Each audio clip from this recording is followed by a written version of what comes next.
বিশ্বকাপের মঞ্চে ইতিহাস গড়া হলো না তার। ট্রাম্প প্রশাসনের নিষেধাজ্ঞার বেড়াজালে পুরল স্বপ্ন। কিন্তু তাতে কি, বিশ্বমঞ্চের বঞ্চনাকে বুড়ো আঙ্গুল দেখিয়ে নিজ দেশে ঠিকই রাজার আসনে বসলেন সোমালি রেফারি ওমর আরতান। যুক্তরাষ্ট্রে প্রবেশের অনুমতি না পেলেও মাতৃভূমির মাটিতে পা রাখতেই তাকে বরণ করে নেওয়া হলো রাজকীয় এক অভ্যর্থনায়। সোমালিয়ার প্রথম রেফারি হিসেবে ফিফা বিশ্বকাপের উদ্বোধনী ম্যাচ পরিচালনার দায়িত্ব পেয়েছিলেন ওমর, কিন্তু গেল সোমবার মায়ামি আন্তর্জাতিক বিমানবন্দরে নামার পর তাকে আটকে দেয় মার্কিন প্রশাসন। বসুন্ধরা ডায়াপেন্ট এখন আরো উন্নত। এই হট এয়ার থ্রো টপশিট দ্রুত শোষণ করে সোনামণিকে দেয় কোমল অনুভূতি। কূটনীতিক ও বৈধ সিঙ্গেল এন্ট্রি ভিসা থাকা সত্ত্বেও তাকে ফেরত পাঠানো হয়। এরপর বিশ্বজুড়ে তুমুল সমালোচনার ঝড় উঠলে ওমর সন্দেহভাজন এক সন্ত্রাসী সংগঠনের সাথে সম্পৃক্ত বলে দাবি করে ট্রাম্প প্রশাসন।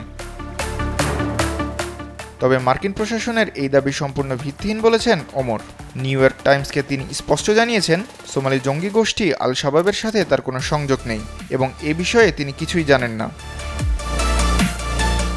ফিফার সবুজ মাঠের স্বীকৃতি না মিললেও মোগাদিসুর আদেন আদ্দে বিমানবন্দরে ওমরের জন্য অপেক্ষা করছিল এক পরম প্রাপ্তি।